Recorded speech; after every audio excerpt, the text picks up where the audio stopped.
What is fasting?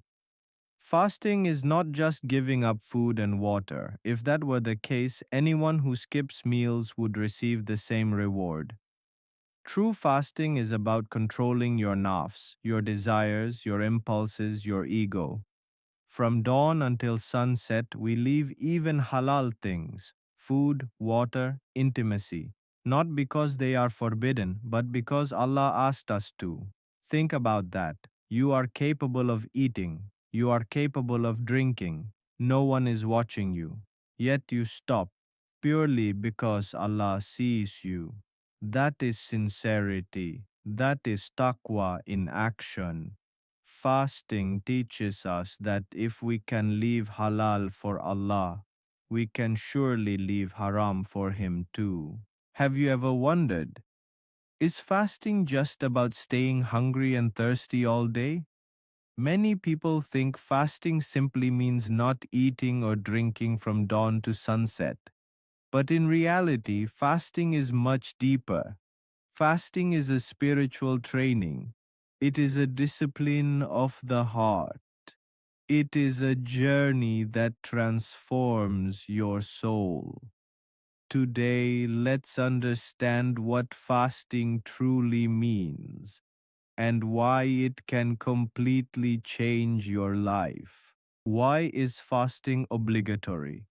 In the Quran, Allah says that fasting was prescribed so that we may develop taqwa, God consciousness. Taqwa means being aware that Allah is watching you at all times.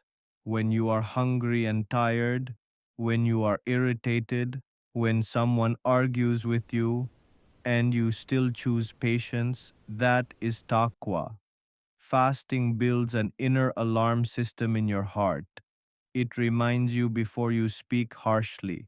It reminds you before you look at something inappropriate. It reminds you before you act in anger. This is why fasting is not just physical, it is deeply spiritual. What does fasting teach us? Patience. Hunger teaches patience. Waiting for iftar teaches patience. Controlling anger teaches patience. And patience is one of the most powerful qualities of a believer. Gratitude. When you feel thirst all day, even a single sip of water at iftar feels like a blessing. You realize how many blessings you normally take for granted. Fasting turns ordinary things into extraordinary gifts.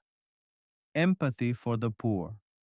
When you experience hunger yourself, you understand what millions of people feel daily. It softens your heart. It increases your charity. It makes you more compassionate. Self control. Real fasting is when your tongue fasts from gossip, your eyes fast from sin, your ears fast from negativity, your heart fasts from hatred. If someone insults you and you respond with calmness, that is true fasting. The reward of fasting. In a hadith, Allah says, fasting is for me and I alone will reward it. Scholars say this means the reward is beyond calculation. On the day of judgment, fasting will speak for you, it will intercede for you. Imagine standing on that day and your fasting defending you. What greater honor could there be? Final message. This Ramadan or whenever you fast, do not fast just out of habit. Do not let it become routine. Fast with awareness. Fast with intention. Fast with the goal of changing yourself. Because real fasting does not end at sunset. It leaves a mark on your character forever. Fasting is not just staying hungry, it is training your soul.